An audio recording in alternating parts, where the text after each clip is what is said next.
You ask Tiger to solve. This deals with linear equations with one unknown. The final result is x equals 300. Let's solve it step by step. Simplify the expression. Combine like terms. Group all constants on the right side of the equation. Subtract 40 from both sides. Group like terms. Simplify the arithmetic.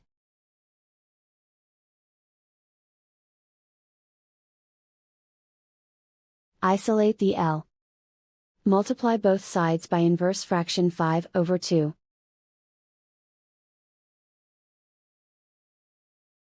Group like terms. Multiply the coefficients. Simplify the fraction. Multiply the fractions. Simplify the arithmetic. And so the final result is x equals 300.